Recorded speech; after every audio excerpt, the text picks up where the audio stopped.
Então, muito boa tarde, senhoras e senhores deputados. Boa tarde também à Autoridade da Concorrência. Muito obrigada por estarem aqui connosco na Comissão de Economia. Senhora Administradora, doutora Maria João Melícias, é um gosto voltar a vê-la nesta comissão e, portanto, naturalmente, aqui muito expectantes pelos contributos que nos possam trazer relativamente à análise e à reflexão sobre a PPL que aqui está em reflexão. Também cumprimento a doutora Ana Nogueira e igualmente a doutora Cristina Cameixo. Creio que, entretanto, a doutora Teresa Duarte se irá juntar a nós, portanto, quando assim for, senta ali ao lado e, portanto, toma ali o seu lugar sem problema algum. Muito bem, senhores deputados e senhora administradora, nós temos uma grelha de tempos que é a seguinte: 5 minutos de intervenção inicial pela Autoridade da Concorrência, depois 5 minutos a cada grupo parlamentar. Neste momento estão apenas aqui 2 grupos parlamentares, o PSD, afinal, não. Ia dizer 3, mas não. 3, é verdade. O PSD, o Partido Socialista e o Chega, e tem cada um deles 5 minutos e depois uma resposta final por parte da entidade, da Autoridade da Concorrência, de 10 minutos. Por isso, sem mais delongas, senhora doutora Maria João Melícias tem então a palavra para a intervenção inicial. Muito obrigada, Sra. Deputada Márcia Pazes, pelo convite para participar nesta audição. É com muito gosto e interesse que aqui estamos, porque a transposição da Diretiva SN+, é um marco muito importante para a consolidação da política de concorrência em Portugal e, nesse sentido, eu pedi alguma tolerância, alguma compreensão dos senhores deputados relativamente ao tempo que me foi alocado nesta intervenção inicial.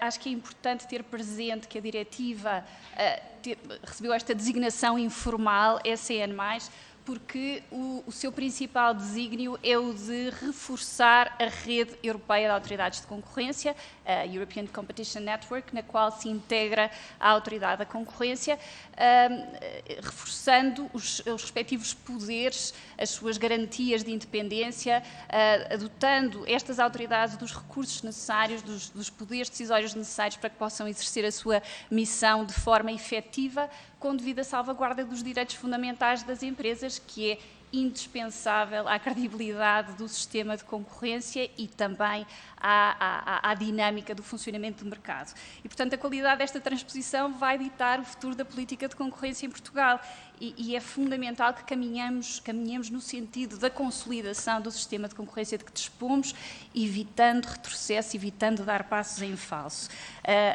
A proposta de lei, na sua globalidade, vai no bom sentido, na medida em que visa assegurar esta transposição. No entanto, existem alguns aspectos desta proposta de lei em que existe um risco de desconformidade com a diretiva, mas que, felizmente, no âmbito deste grupo de trabalho, o legislador tem a oportunidade de ajustar. E, nesse sentido, a Autoridade da Concorrência fez chegar a esta Comissão um parecer que detalha e fundamenta de forma exaustiva todos estes aspectos que, na nossa ótica, exigem um ajustamento pelo legislador, que vou apenas referir aqueles que me parecem mais decisivos. Antes disso, acho que é importante também dar-vos nota do caminho que percorremos para chegar aqui.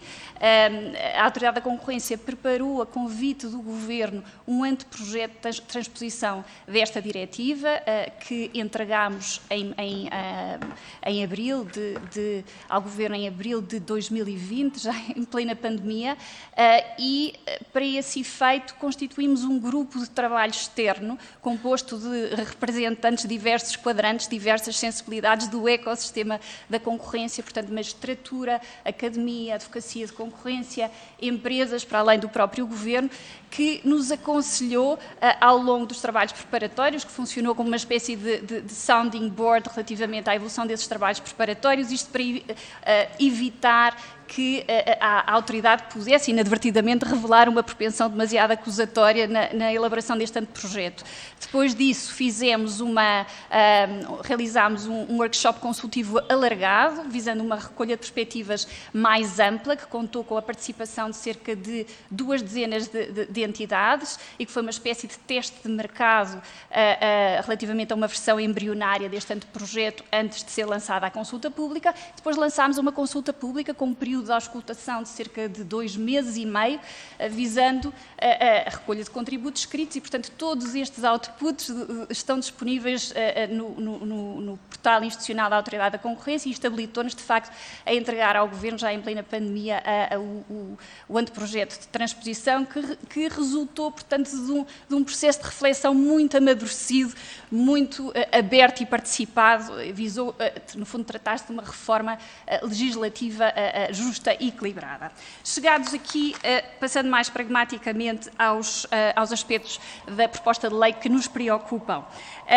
A proposta de lei discutida na anterior legislatura suscitou alguma discussão no que diz respeito aos poderes da ADC relativos à apreensão de correio eletrónico, portanto, acesso a meios de prova digital.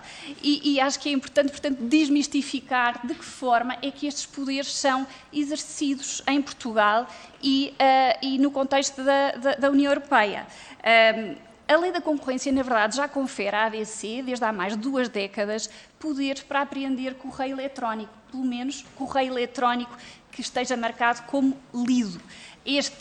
Esta competência tem sido validada pela jurisprudência de forma reiterada, incluindo pelos tribunais superiores, pelo Tribunal Constitucional. Apenas com esta nuance, os tribunais têm entendido que a ADC não tem o poder para apreender correio eletrónico que esteja marcado como não lido. Apesar disto, o Tribunal Constitucional até recentemente pôs em causa esta distinção a propósito de outra matéria, a propósito da lei do cibercrime, porventura por considerar que se trata de uma distinção algo artificial e facilmente manipulável. Mas no que diz respeito às investigações da Autoridade da Concorrência, este poder é exercido após a obtenção de mandado por autoridade judiciária competente, que pode ser o Ministério Público ou o juiz de instrução criminal, e, enfim, todas as medidas de investigação que a ADC adota são objeto de escrutínio judicial, são objeto de recursos interlocutórios para o Tribunal da Concorrência e, efetivamente, temos obtido uma taxa de sucesso judicial superior a 80%. Aliás, todas as investigações que concluímos nos últimos anos, em variedíssimos setores, banca, seguradoras, telecomunicações, grande distribuição, saúde, etc., todas elas se baseiam em prova digital, em correio eletrónico lido. E no âmbito da rede europeia de autoridades de concorrência, nós dirigimos um questionário às nossas congêneres. Eu peço imensa desculpa de interromper, mas com a tolerância devida, e nós temos todos os agendamentos e estamos todos... Agradeço a vossa tolerância. Estamos já nos 6 minutos e, portanto, é evidente que temos todo o interesse em ouvi-la, nem pode ser de outra forma, e por isso vos chamamos cá e fizemos este convite. Mas eu também não posso fugir muito aqui da grelha, até porque as reuniões que os senhores deputados têm a seguir também estão condicionadas e, portanto, têm aqui em conta esta grelha e por isso não poderei ir muito além disso. Agora, o convite que eu lhe faço é, depois nos 10 minutos finais, de fazer, para além de responder aos senhores deputados, fazer as considerações que entender aqui, porque tem aqui um tempo mais alargado. E, portanto, com este pedido de desculpas e que certamente nos compreende, passaria então a palavra ao Grupo Parlamentar do PSD, o Sr. Deputado Jorge Paulo Oliveira, 5 minutos. Muito obrigado, Sra. Presidente. Cumprimento em nome do Parlamentar do Partido Social Democrata, a Sra. Doutora Maria João Moícias, administradora da Autoridade da Concorrência, a Sra. Doutora Ana Nogueira, diretora do Departamento Jurídico Contencioso, e a Doutora Cristina Camacho, chefe do Gabinete também da Autoridade da Concorrência. Senhora Administradora da Autoridade da Concorrência, se fossem respeitados os prazos de transposição da diretiva, provavelmente hoje estaríamos neste momento já a beneficiar de uma segunda reforma substancial da legislação nacional de concorrência no pós-2003.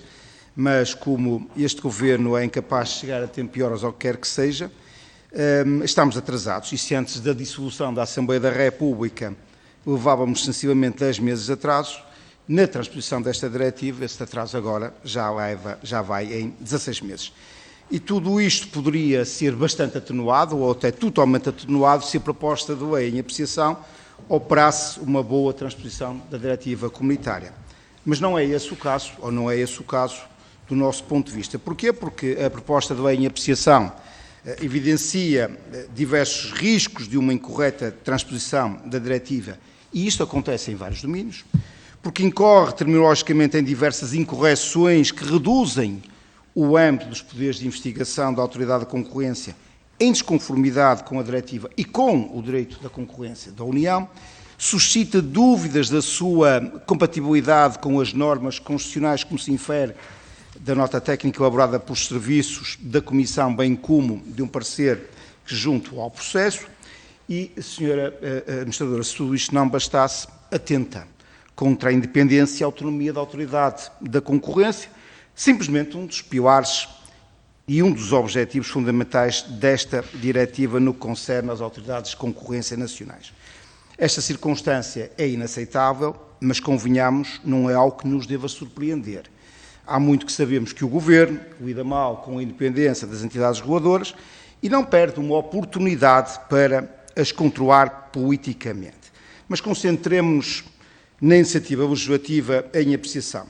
É a Autoridade da Concorrência quem afirma que a proposta de lei introduz uma nova modalidade de intervenção do Governo sobre a missão da Autoridade da Concorrência, quando confere ao Primeiro, isto é, quando confere ao Governo a possibilidade de lhe dirigir regras estratégicas gerais, orientações em matéria de prioridades não relacionadas com inquéritos sectoriais ou com processos específicos para a aplicação dos artigos 101 e 102 do Tratado sobre o funcionamento da União Europeia, o que é, segundo a Autoridade da Concorrência, contrária ao espírito da diretiva de reforço e, portanto, não de limitação da independência das autoridades de concorrência. O Governo, como por certo será do conhecimento da Sra. Administradora, contesta esta afirmação, dizendo que se limitou tão só a transcrever a diretiva comunitária, o que também é verdade. E até vai mais longe, afirmando que a proposta de lei, pelo contrário, reforça as garantias de independência e da autonomia financeira da Autoridade da Concorrência. Pelo que, Sra. Administradora, cabe perguntar por que razão a diretiva comunitária prevê essa possibilidade, ou seja, a possibilidade do Governo, ou os Governos, se quisermos, definir regras estratégicas gerais e orientações sobre as autoridades de concorrência, se podia ou não o Governo prescindir dessa parte da transcrição, se a mesma coída ou não com os atuais estatutos da Autoridade da Concorrência, e se essa transcrição coída ou não com as disposições ou os princípios constantes da Lei Quadro das Entidades Reguladoras. Por outro lado, importa salientar que a transposição da diretiva comunitária, sobre a qual a Autoridade da Concorrência, diga-se, depositou grandes expectativas quanto ao resultado final, como se infere do anteprojeto que apresentou ao Governo no dia 3 de abril de 2020, pressupõe mais poderes para os reguladores, isto é, significa, por isso, que ao dar mais poderes, significa que estamos a atribuir maiores responsabilidades, maior transparência e também sendo daqui exigível que as decisões sejam ainda melhor fundamentadas por parte da Autoridade da Concorrência. Pelo que também, do nosso ponto de vista, neste domínio faz sentido questionar se a Autoridade da Concorrência está preparada. Do ponto de vista dos seus recursos humanos e do ponto de vista dos seus recursos financeiros para responder a estas novas responsabilidades. E aqui deixo duas perguntas finais. Se a transposição da diretiva prevê as adequadas garantias de autonomia financeira e de gestão de recursos humanos neste domínio, e já agora, e por último, se a eliminação das coimas enquanto fonte de financiamento da Autoridade da Concorrência, em linha com o plasmado na diretiva, fragiliza ou não a autonomia financeira da Autoridade da Concorrência, atentos os novos mecanismos do seu próprio financiamento. Muito obrigado, Sr. Presidente. Muito obrigada, Sr. Deputado Jorge Paulo Oliveira. Tem a palavra o Sr. Deputado Jorge Botelho, do Grupo Parlamentar do Partido Socialista. Muito obrigado, Sra. Presidente. Cumprimentar a Sra. Doutora Maria João Melícias, administradora da ADC e as pessoas que a acompanham. Cumprimentar os Srs. Deputados. Eu queria fazer duas ou três considerações e depois, se calhar um pouco também na senda daquilo que o meu colega deputado Jorge Paulo Oliveira disse, umas confirmações por parte da ADC. Em primeiro lugar, não podia deixar de o fazer, a transposição da diretiva já devia estar feita, já teve contributos na última sessão legislativa não está terminada, depois daqueles contributos todos, onde unicamente, aparentemente, eu não estava cá, se levantou um problema de constitucionalidade do 34.4 da Constituição do acesso aos meios de prova através de comunicações privadas. Era essa a questão residual, digamos assim, para os acertos da nota final do diploma, mas de repente a sessão legislativa acabou, fez cair a sessão legislativa e que eu saiba, o único partido que votou a favor ou contra a moção de censura ou contra o chumbo, neste caso do orçamento, foi o Partido Socialista. O Partido Social Democrata contribuiu para o derrubo do governo. Por isso, está-se em causa de pedir, em termos jurídicos, esta questão de vir aqui invocar que isto está atrasado por esse motivo. Todos menos esse motivo, porque aí o PSD teve responsabilidades. A segunda nota que eu gostava de dizer é que nós estamos a dar mais competências, e bem, por parte desta diretiva e nesta transposição que se impõe, às autoridades da concorrência, para fomentar a concorrência, o mercado interno, fomentar o livre comércio e o comércio, digamos, justo entre as empresas, para que as coisas e o comércio seja livre e, obviamente, possa ser criados postos de trabalho com umas normas regulatórias mais apertadas. Aquilo que o Governo tentou fazer nesta PPL é transpor o mais prático ou mais literal possível o corpo e o espírito da diretiva para fomentar a concorrência.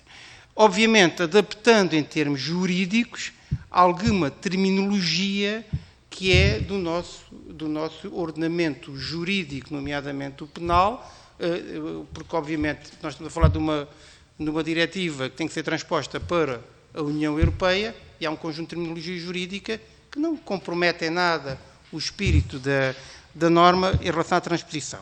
Por isso eu pego muito naquilo que a senhora administradora até disse, que esta PPL vai no bom sentido, isto é, e a nós, Partido Socialista, também nos parece que vai no bom sentido, porque a ideia é transpor rapidamente esta diretiva para, primeiro, não estarmos em incumprimento e depois o mercado concorrencial possa acontecer. Nós temos a questão, nesta redação, eu percebo a questão dos meios eletrónicos privados e a jurisprudência que cita, que é evidente, em relação ao correio eletrónico não lido. Pensamos também que a formulação que está feita no corpo do texto da diretiva ressalva essa questão da obtenção desses meios de provas, tanto mais que tem que ter o controle jurisdicional prévio para fazer essas buscas. E mesmo a formulação menos específica, como propôs a própria ADC, e mais generalista na terminologia, porque em determinada altura propuseram no vosso parecer a especificação de um conjunto de meios ou formas de obter a prova. E o Governo optou, e na nossa opinião bem, por manter num conceito mais, digamos, generalista, onde cabe todas essas formulações mais específicas, precisamente também por causa do controle jurisdicional prévio para se fazer a questão. Em relação às coimas, bem, a mim parece-me que a ADC tem um corpo de financiamento perfeitamente estabilizado. Aquilo que se diz aqui é que o corpo da autoridade, das auditorias ou das inspeções ou das contraordenações que vão colocar às empresas que eventualmente estejam a prevaricar, não reverte para a própria DC em relação ao seu âmbito deste trabalho. Isso é uma forma saudável de fazer as coisas. Porquê? Porque a ADC não tem que pregar ou colocar coimas a empresas de propósito para se próprio financiar. E essa é uma garantia de isenção da própria ADC. Posto isto, e uma vez que o diploma vai no bom sentido, e nós, obviamente, aceitamos e verificamos aquilo que são as propostas da ADC, a questão é se considera que ainda há alguma proposta última que não esteja refletida e que tenha, evidentemente, alguma relevância que possa ser colocada para transpormos a diretiva o mais fiel possível. Essa era a primeira questão. E se há alguma reserva em relação ao texto da PPL que eventualmente não esteja vertido, e na nossa opinião parece-nos que está tudo vertido para poder ser, obviamente, validada, e como ainda estamos a correr para propostas, para a redação final. E a segunda questão é se alguma vez, nestes últimos tempos, e com este Governo, a ADC recebeu orientações do Governo sobre a atuação sobre qualquer empresa, como parece que ficou sugerido pelo meu colega deputado da bancada do PSD, porque se assim aconteceu, eu acho que isso é absolutamente admissível e gostava de ouvir a resposta para que não fiquem as coisas no ar, porque o que nós privamos aqui é que a ADC seja uma entidade absolutamente independente. Muito obrigada, Sr. Deputado. Sr. Deputado Filipe Melo, do Grupo Parlamentar do Chega, tem a palavra. Agora sim. Muito obrigado, Sr. Presidente. Cumprimento os Srs. Deputados e um cumprimento especial à Sra. Maria João Melícias e a toda a equipa que a acompanha e agradecer a vossa presença nesta reunião, que é importante. Bom, eu começava por dar razão ao Sr. Deputado Paulo Jorge Oliveira, que isto já vem com muito tempo de atraso. É verdade. Portanto, estamos agora novamente a discutir uma diretiva de 2019. Portanto, já vamos com 3 anos de atraso. E aí estamos de acordo.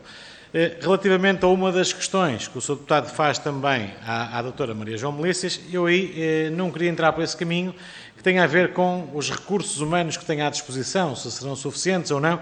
Ora bem, eu acho que isso vai competir à sua equipa de trabalho, é uma gestão que é sua e que, se não tiver as ferramentas necessárias ao exercício pleno das suas funções, naturalmente há de solicitar a quem de direito mais verba, mais orçamento para conseguir ter a equipa no nível que deseja.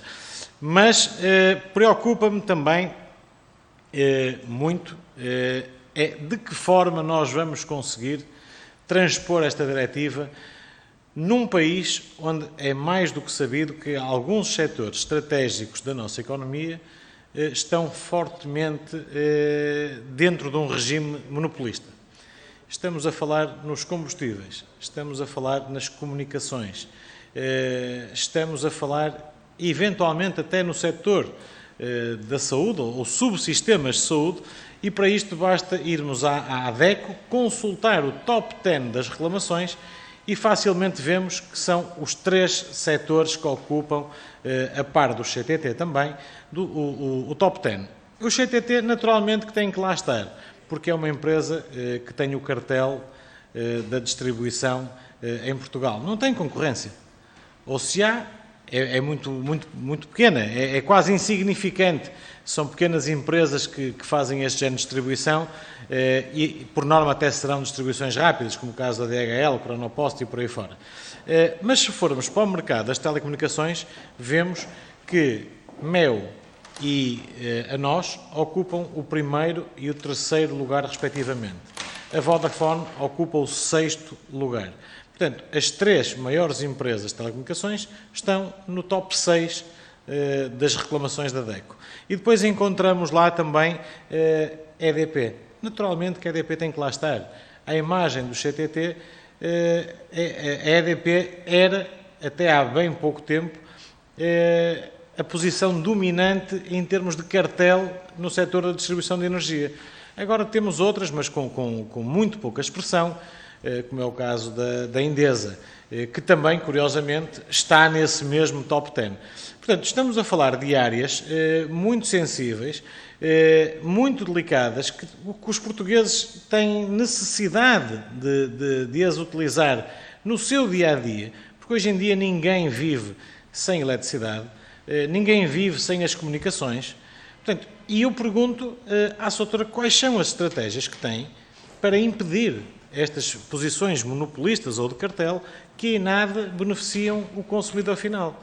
Portanto, se estamos num mercado que se pretende seja um mercado livre de concorrência, livre de oferta de produtos, não se pretende, em alguns pontos, segundo a nossa análise, que esta transposição da diretiva seja aplicada à letra. Porque há muitos casos, a doutora há de concordar comigo, que nesta diretiva estão omissos. Nesta matéria estão muitos casos omissos.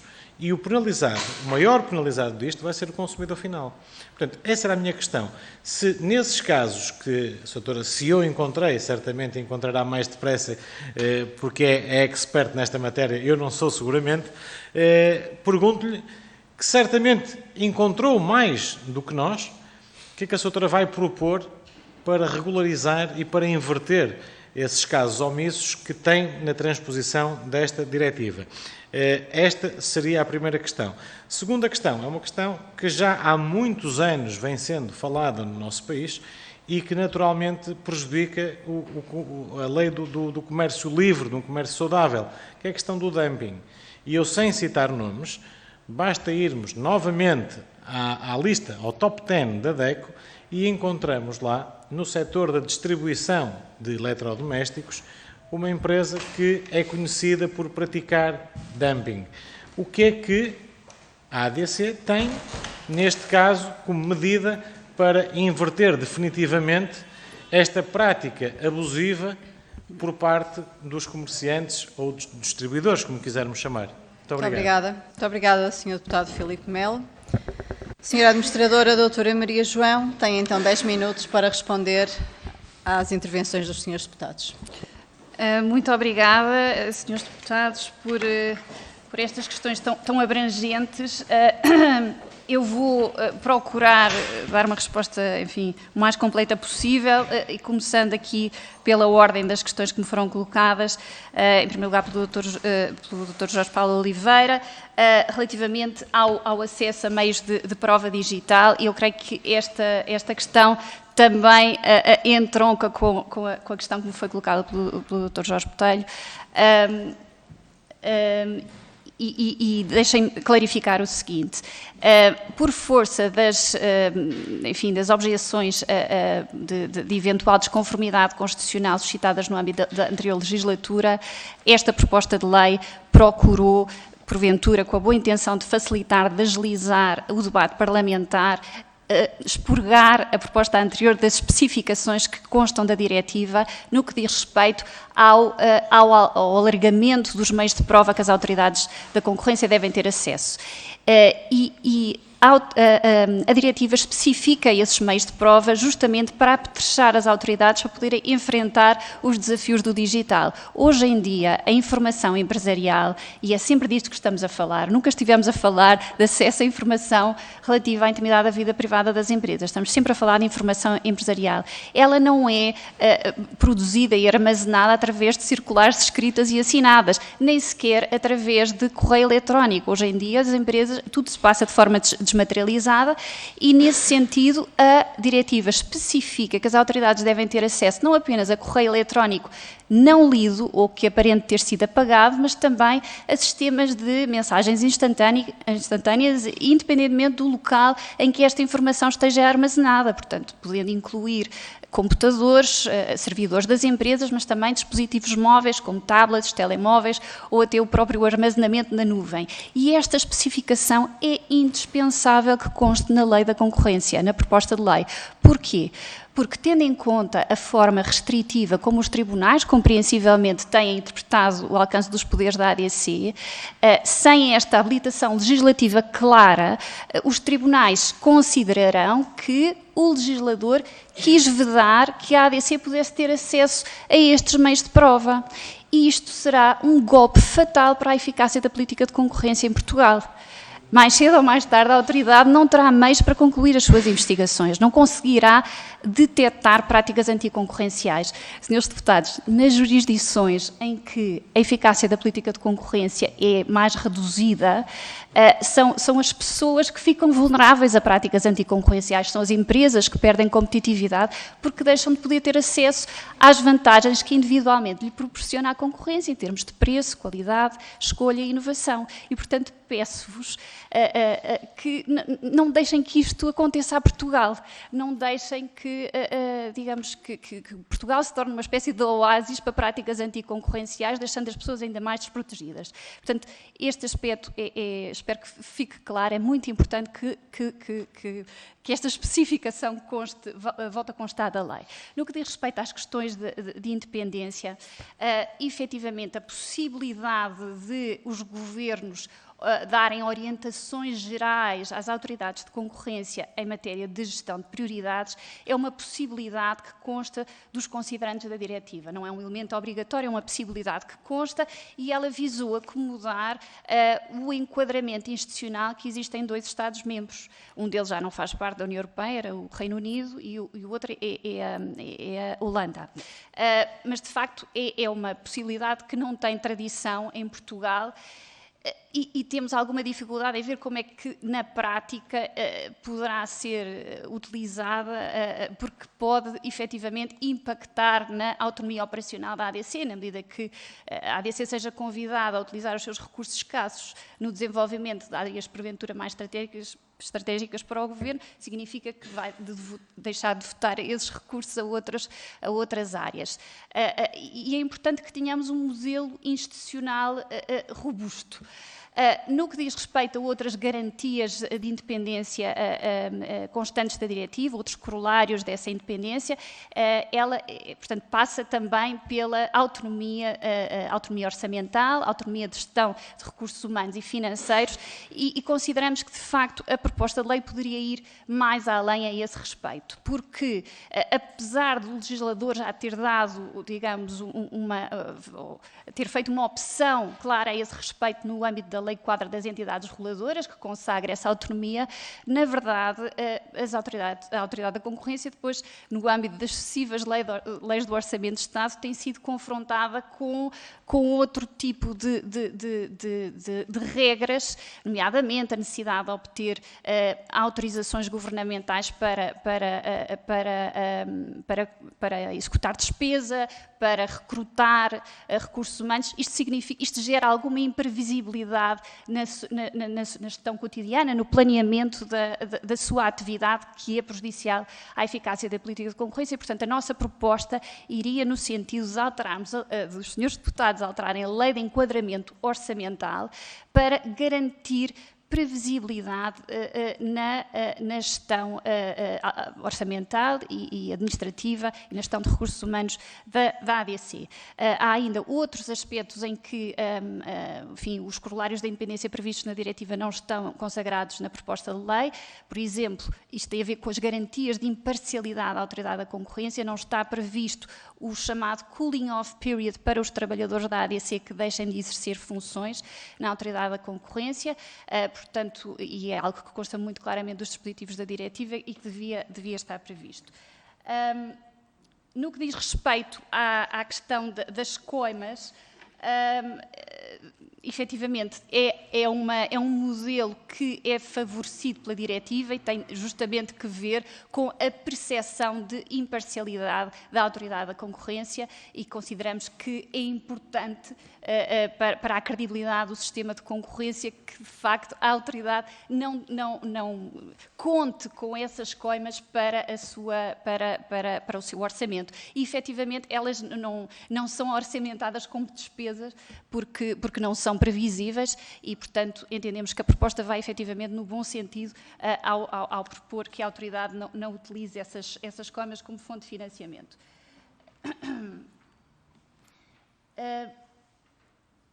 Relativamente aos aspectos suscitados pelo Sr. Deputado Filipe, ainda respondendo ao convite do Sr. Deputado Jorge Botelho, se há ainda um aspecto adicional que eu pudesse destacar no que diz respeito a esta transposição, enfim, para além de todos aqueles que estão já no nosso parecer, eu referiria a questão da interação entre o programa de clemência da Autoridade da Concorrência e a proteção das pessoas singulares das empresas requerentes de clemência, ou seja, administradores, trabalhadores de empresas requerentes de clemência devem estar protegidos relativamente a sanções de natureza penal ou administrativa que possam decorrer depois da investigação da Autoridade da Concorrência. Refiro-me ao artigo 23 da diretiva que, digamos, obriga os Estados-membros a proporem alguma solução a este respeito para garantir esta interação, e a proposta é omissa a este respeito. Trata-se, portanto, de contribuir para a eficácia do programa de clemência, não desencorajando as empresas de a ele recorrerem. Se porventura, o que acontecerá se as pessoas singulares dessas empresas ficarem vulneráveis a sanções de natureza penal. Trata-se de um instrumento essencial à detecção de cartéis secretos e, portanto, esse aspecto deveria ser salvaguardado. Relativamente aos aspectos citados pelo Sr. Deputado Filipe Melo,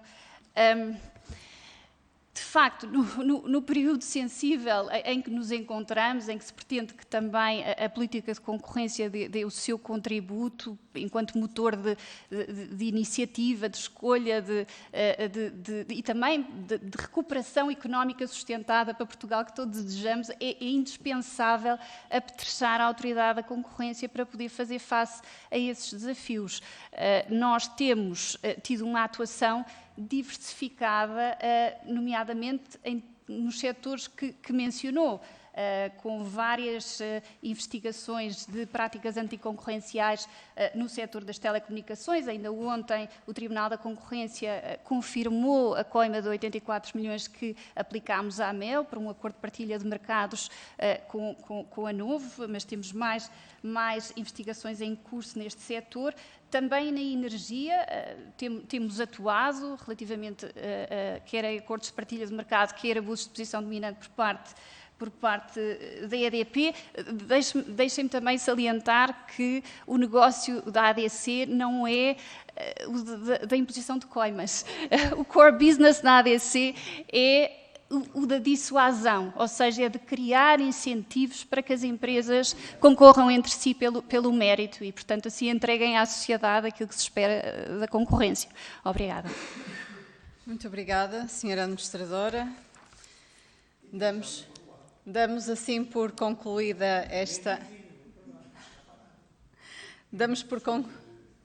Está desculpado, Sr. Deputado. Damos assim por concluída esta audição. Obrigada pelo poder de síntese. Eu sei que foi um esforço. Obrigada também aos senhores deputados pelas intervenções e vamos então ao trabalho agora de reflexão e de continuação de reflexão desta PPL. Muito obrigada mais uma vez à Autoridade da Concorrência pela vossa presença e pelos contributos. Obrigada. Boa tarde a todos.